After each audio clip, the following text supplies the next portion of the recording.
بسم اللہ الرحمن الرحیم ایاک نعبد و ایاک نستعین۔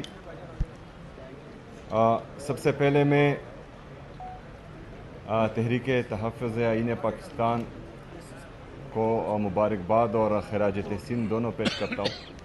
بہت بہترین قومی کانفرنس جاری ہے اور انشاءاللہ ہم پر امید ہے کہ جب یہ ختم ہوگا تو انشاءاللہ تعالی نتیجہ خیز ختم ہوگا۔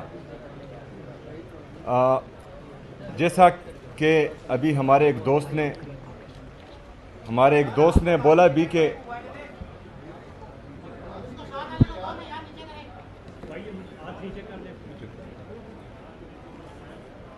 پیچھے کیمرے تھوڑا سا نیچے ٹھیک ہے، جیسے کہ ابھی ہمارے ایک دوست نے بولا کہ ہم نے خیبر پختونخوا میں تمام سیاسی جماعتوں کا، مذہبی جماعتوں کا، ہر مکتبہ فکر سے لوگوں کا ایک امن جرگہ کیا خیبر پختونخوا اسمبلی میں، اور انہوں نے وضاحت بھی کی کہ امن جو ہے وہ ہم پہلے یہ سمجھتے تھے کہ امن جو ہے وہ صوبائی حکومت کا کام ہے کہ وہ لائیں، لیکن بدقسمتی سے یہی تو مسئلہ ہے کہ جو جس کا کام ہے وہی نہیں کر رہا، تو اس لیے ہم سب یہاں ابھی بیٹھے ہیں۔ پہلی بات۔ دوسری بات کہ اس جرگے میں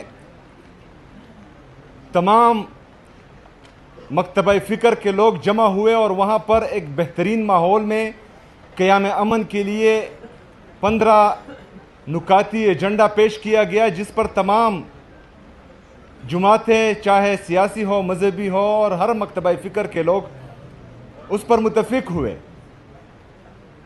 لیکن بدقسمتی سے جن لوگوں کو امن گھاٹے کا سودا ہوتا ہے اور جن کا جنگ میں ہی خیر ہوتا ہے، انہوں نے یہ سارا پروسیس سبوتاج کرنے کے لیے جرگے میں ہمارے آئے ہوئے مہمان جن کا تعلق پی ٹی ایم سے تھا، ان کو اسمبلی سے باہر اٹھا لیا۔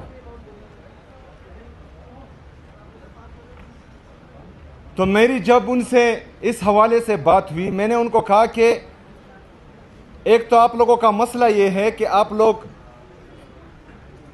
زمینی حقائق سے اس طرح باخبر نہیں رہتے جتنا سیاسی لوگ رہتے ہیں۔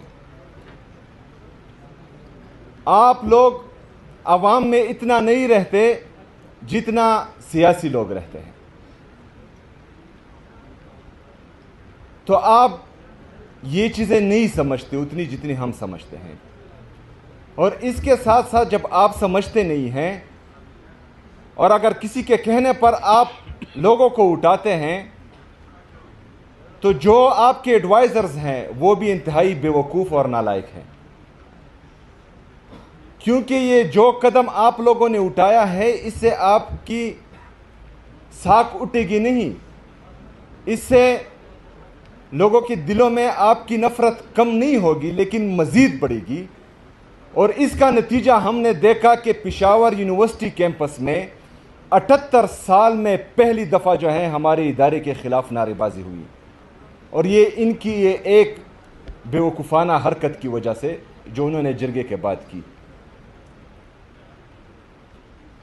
یہ صرف پہلا موقع نہیں ہے کہ جہاں پر ہم اچھے کام کی طرف جاتے ہیں اور وہ غلط مشوروں کی وجہ سے وہ الٹا ہو جاتا ہے۔ اس سے پہلے جو ابھی خیبر پختونخوا میں دہشت گردی لائی گئی ہے، اس پر بھی ہمارے اعتراضات تھے، اور ہم پشاور سے لے کر تورغر کوہستان تک اور ادھر ڈی آئی خان وزیرستان تک اور ادھر چترال اور باجاوڑ تک ہم چیختے رہے، چلاتے رہے، پورے پختونخوا کی عوام، پورے پختونخوا کی لیڈرشپ، کہ آپ ایک دفعہ پھر ان کو لا رہے ہیں تو یہ آپ خیبر پختونخوا کا نقصان بھی کر رہے ہیں اور پاکستان کا نقصان بھی کر رہے ہیں۔ یہ بند کمروں کی پالیسیاں جو آپ بنا رہے ہیں، یہ آپ کے لیے بھی نقصان دہ ہیں, یہ پاکستان کے لیے بھی نقصان دہ ہیں. لیکن پہلے ہمیں یہ کہا گیا کہ یہ جھوٹ بول رہے ہیں. ایسی کوئی بات ہے ہی نہیں. ابھی جو ہے یہ آپریشنز کی تیاریاں کر رہے ہیں, تو یا یہ اس وقت جھوٹے تھے یا آج جھوٹے ہیں. ہمیشہ جب ہم تنقید کرتے ہیں تو ان کے لیے ہم سلوشن بھی دیتے ہیں. ہم نے امن جرگے خیبر پختونخوا کے امن جرگے میں ان کو یہ مشورہ دیا کہ آپ خیبر پختونخوا کے سٹیک ہولڈرز, چاہے صوبائی حکومت ہے چاہے وہاں کے پارلیمنٹیرینز ہیں, جو ہمارے قومی مشران ہیں, ہمارے قبائلی علاقوں کے مشران ہیں, ہمارے عمائدین ہیں, ان سب کو بلائیں, ان سب کو بٹھائیں, ان سب سے مشورہ کریں, اور جب آپ کلیکٹیو وزڈم سے کوئی قدم اٹھائیں گے تو یہ نتیجہ خیز ہوں گے. اس سے پہلے جتنے بھی 78 سال میں آپ نے جو فیصلہ کیا ہے اس سے ہمیں نقصان ہی ہوا ہے. ابھی ریسنٹلی ریجیم چینج آپریشن ہوا, یہ بتایا گیا کہ پہلے دن ہے جو ہے وہ پتہ نہیں کون سا انقلاب آ گیا, اسٹاک ایکسچینج بھی اوپر گیا, اکانومی بھی بہتر ہوئی, جی ڈی پی بھی گروتھ کر گیا. ابھی آج 3 سال کے بعد ہمارا جی ڈی پی جو ہے وہ 2.6 اور 3% کے درمیان جو ہے اوپر نیچے ہو رہا ہے. ہمارا 3 سال کا جو انفلیشن ہے وہ 50% سے 55% کے درمیان چل رہا ہے. دن بدن مہنگائی ہوتی جا رہی ہے, لوگوں کی پرچیزنگ پاور بالکل ختم ہو چکی ہے. ان امپلائمنٹ اتنی ہے کہ اگر آج یہ اعلان کرے کہ جو پاکستان چھوڑ کر جانا چاہ رہا ہے وہ آئے, تو 2 کروڑ سے زیادہ لوگ جو ہیں یہاں پر ایمبیسی کے باہر کھڑے ہوں گے. یہ آپ کی غلط پالیسیاں ہیں. لندن میں بیٹھ کر اگر آپ بند کمروں میں ریجیم چینج آپریشن کا فیصلہ کریں گے تو آپ کی معیشت کا یہ حال ہوگا, آپ کے صوبوں کا یہ حال ہوگا, اور پھر اوپر سے ایسے لوگ بٹھا دیں جو ایک صوبے کے ساتھ مسلسل امتیازی سلوک کر رہے ہیں. مطلب ہمارا ایئر فورس کا جہاز ایک وزیر اعلیٰ کو ایک صوبے سے دوسرے صوبے تک اور ملک سے باہر لے کر جا رہا ہے, اور دوسرے صوبے کا وزیر اعلیٰ وہ اس کا پاسپورٹ سٹاپ لسٹ میں ہے. ایک صوبے کو تمام تر وسائل دیے جا رہے ہیں, اور آئی ایم ایف یہ رپورٹ کر رہا ہے کہ 5,300 ارب روپے کی کرپشن ہوئی ہے اور پاکستانی عوام کے حق پر ڈاکہ ڈالا گیا ہے. اس پر تو چپ. یہ آج میں نے آپ سب کے لیے تمام دوستوں کے ساتھ خیبر پختونخوا کے جتنے بقایا جات ہیں وفاقی حکومت پر یہ آپ کے سامنے ہیں. یہ 4,758 ارب روپے یہ میں نے تمام دوستوں کے لیے آج ثبوت لائے ہیں. یہ ہمارا وفاق پر واجب الادا ہے. 5,300 ارب کرپشن جو رپورٹڈ ہے آئی ایم ایف کی رپورٹ میں وہ کر رہے ہیں, لیکن ہمیں جو ہے ہمارا حق نہیں دیا جا رہا. ایک تو حق نہیں دیا جا رہا, دوسرا خیبر پختونخوا کا وزیر اعلیٰ صرف اپنی لیڈر سے ملنا چاہتا ہے, وہ 10 دفعہ اڈیالہ جیل جاتا ہے, اس کو ملنے نہیں دیا جاتا, اور باہر جو ہے سڑک پر پوری رات گزارتا ہے. یہ کہاں کی جمہوریت ہے؟ یہ کہاں کی انسانیت ہے؟ یہ کہاں کی سیاست ہے؟ اس کے ساتھ ساتھ خود ہی پریس کانفرنس کرنے بھی آ جاتے ہیں کہ ہمارا لیڈر, ہمارا قائد جناب عمران خان صاحب کہتے ہیں یہ نیشنل سیکیورٹی رسک ہے. او بے وقوفوں, یہ نیشنل سیکیورٹی رسک نہیں ہے, یہ آپ کی نیشنل سیکیورٹی کی ضمانت ہے عمران خان صاحب. یہ آپ کی نیشنل انٹیگریٹی کی ضمانت ہے, یہ آپ کی پولیٹیکل اور اکنامک سٹیبلٹی کی ضمانت ہے. آپ کیوں نہیں سمجھ رہے کہ پاکستانی قوم اگر آپ سے نالاں ہے اور آپ سے نفرت کرتی ہے تو صرف ایک ریجیم چینج آپریشن کے بعد اپنا گراف دیکھیں, اس لیڈر کے لیے لوگوں کی محبت دیکھیں دل میں.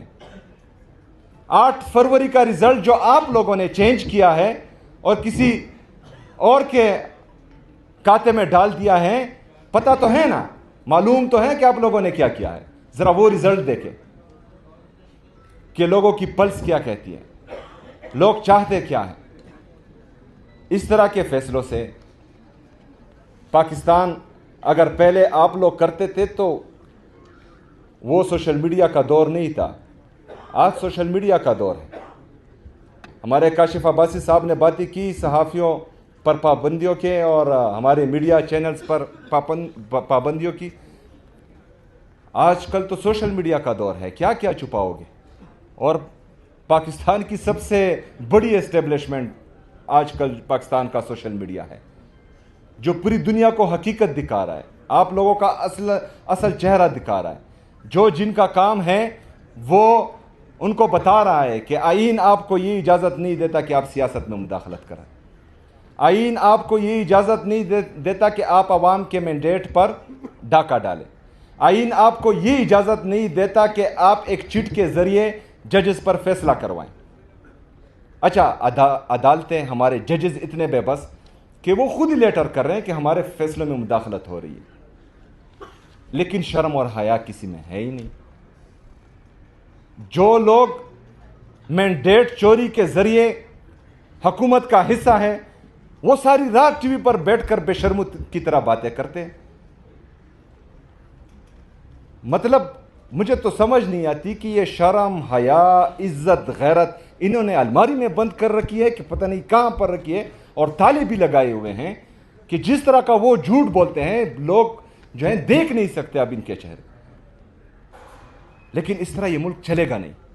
ٹھیک ہے، آپ اپنی انا بغض میں ایک آدمی کو تو وہ جیل میں بٹھایا ہوا ہے ناحق، اس کی اہلیہ بشرا بی بی کو بٹھایا ہوا ہے ناحق جیل میں، ان کی بہنوں پر آپ تشدد تو کر رہے ہیں، ان کے کارکنوں پر آپ جو ہیں وہ لاٹھی چارج کر رہے ہیں، گولیاں چلا رہے ہیں، چادر چار دیواری کی پامالی مسلسل کر رہے ہیں، لیکن اس سے آپ لوگوں کے دل جو ہیں وہ اپنی طرف موڑ نہیں پائیں گے۔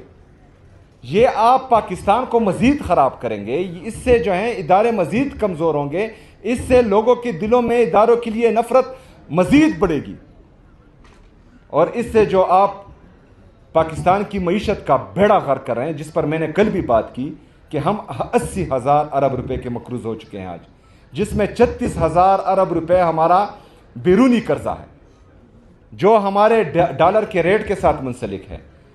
ہمارا ڈالر کا ریٹ فارن ریزرو کے ساتھ منسلک ہے۔ ہمارے فارن ریزرو اگر آج 20 بلین ڈالر ہیں تو اس میں آپ کا 70% حصہ یا I M F, world bank, Asian development bank کے لون کا ہے، یا دوست ممالک نے آپ کو جو ہے خیرات دی ہوئی ہے وہ پڑا ہے۔ 3 سے 4 ارب روپے جو ہیں وہ آپ کے فورن ریمیٹنسز ہیں، ایکسپورٹ تو ہے ہی نہیں، کیونکہ آپ کا ٹریڈ ڈیفیسٹ جو ہے وہ 15 ارب ڈالر تک پہنچ چکا ہے۔ تو اگر آپ سے یہ پیسہ دوست ممالک نے اور آئی ایم ایف نے واپس مانگا تو آپ کے ڈالر کا ریٹ 282 روپے پر جو انہوں نے آرٹیفیشلی لاک کیا ہوا ہے، یہ 400 سے تجاوز کر جائے گا، 400 روپے سے بڑھ جائے گا، تو یہ 36,000 ارب روپے یہ آٹومیٹکلی آپ کے 50,000 ارب سے بڑھ جائیں گے، اور آپ کا ٹوٹل جی ڈی پی 1,12,000 ارب روپے ہے۔ 80,000 ارب روپے اس کا 72% بنتا ہے۔ جب یہ آپ کا بیرونی قرضہ 50,000 ارب روپے سے بڑھے گا تو آپ کا ملک دیوالیہ ہو جائے گا، پھر آپ کہاں جائیں گے؟ آپ کا ڈیفینس کا بجٹ کہاں جائے گا؟ آپ کو جو ہے یہ 5,300 ارب روپے کا آئی ایم ایف کا رپورٹڈ جو آپ کرپشن کر رہے ہیں، آپ کے پیٹ کہاں سے بھریں گے؟ ملک تو دیوالیہ کر چکا ہوگا۔ تو تمام دوستوں کو یہ سمجھنا ہوگا، ہماری جتنی بھی پولیٹیکل پارٹیاں ہیں ان کو بھی، جو بند کمروں کے فیصلہ ساز ہیں، منصوبہ ساز ہیں، ان کو بھی، جو ان کو مشورے دیتے ہیں غلط ان کو بھی، کہ یہ جنگ صرف عمران خان کی نہیں ہے، یہ جنگ پاکستان تحریک انصاف کی نہیں ہے، یہ جنگ پاکستان اور پاکستانی قوم کی ہے، یہ جنگ ہمارے آنے والے بچوں کی مستقبل کی ہے، اور اس میں صرف اور صرف عمران خان نے ٹیکہ نہیں اٹھایا ہوا کہ اس کا اور اس کا خاندان قربانی دے گا، اس میں ہم سب نے اپنا کردار ادا کرنا ہے، ہم سب نے قربانی دینی ہے، ہم سب نے کڑا ہونا ہے، اور انشاءاللہ تعالی ہم سوال بھی کریں گے، ہم احتجاج بھی کریں گے، ہم اپنے حق کے لیے کڑے بھی ہوں گے، اور اپنے حق کے لیے کڑے ہوتے ہوتے اگر شہادت بھی ملتی ہے تو انشاءاللہ تعالی اس سے دریغ نہیں کریں گے۔ میں تحریک آئین تحفظ پاکستان